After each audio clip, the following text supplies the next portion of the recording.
Praise the Lord.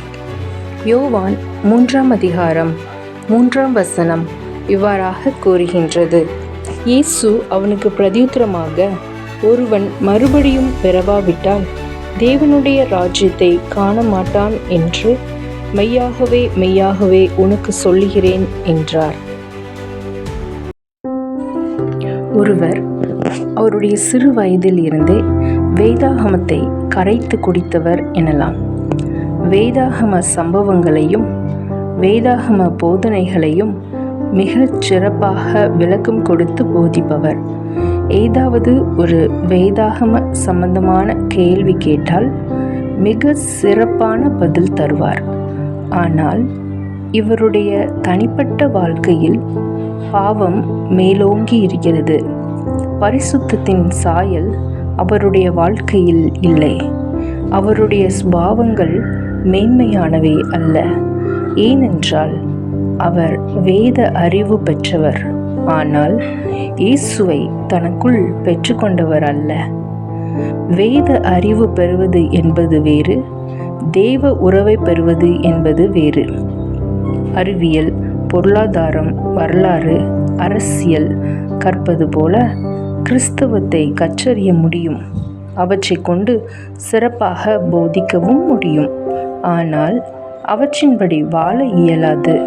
வெறும் போதனை திறனை கொண்டு பரிசுத்தமாக வாழ்கின்ற திறனை பெற முடியாது. நாம் கிறிஸ்தவ போதனைகளையும் சித்தாந்தங்களையும் கற்றுக்கொள்ள அழைக்கப்படவில்லை. நாம் கிறிஸ்தவ வழிபாட்டு முறைகளை பெற்றுக்கொள்ள அழைக்கப்படவில்லை. நாம் கர்த்தராகிய இயேசு என்னும் இரட்சகரை நமக்குள் பெற்றுக்கொள்ளவே அழைக்கப்படுகிறோம். நாம் இறையியல் அறிவை கொண்டு தேவனுக்கு உகந்த ஒரு வாழ்க்கையை வாழ இயலாது. நாம் தேவ ஐக்கியத்தை கொண்டுதான் பரிசுத்த வாழ்க்கையை வாழ இயலும். சில கிறிஸ்தவர்கள் பல ஆண்டுகளாக வேதாகமம் வாசிக்கின்றார்கள். பல ஆண்டுகளாக பைபிள் ஸ்டடி கூட்டங்களில் கலந்து கொள்கிறார்கள். வேதாகம சம்பவங்களோடும் வேதாகம போதனைகளோடும் அவர்களுக்கு நல்ல பழக்கங்கள் உண்டு. பல ஆவிக்குரிய புத்தகங்களை படித்து வேத அறிவை வளர்த்து கொண்டிருக்கின்றார்கள். ஆனாலும் அவர்களால் பரிசுத்தமாக வாழ்வதில் வெற்றி காண இயலவில்லை. ஏனென்றால் அவர்கள் இன்னும் தங்களை கர்த்தருக்கு அர்ப்பணித்து கிறிஸ்துவை தங்களுக்குள் பெறுகின்ற உண்மையான ஆவிக்குரிய அறிவை பெறவில்லை. கர்த்தருடைய போதனைகளை எவ்வளவுதான் விரும்பி கற்றாலும் அவற்றின்படி வாழ நம்மால் இயலாது.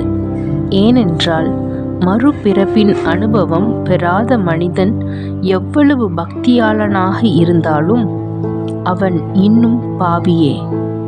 கர்த்தர் அவனுக்குள் வராவிட்டால் அவன் பரிசுத்தமாக வாழ முடியாது. பரிசுத்தமாய் வாழ்ந்திட ஆசைப்படுவது அல்ல, பரிசுத்த தேவனோடு வாழ்ந்திட ஆசைப்படு, பரிசுத்தம் வரும். ஆமென்.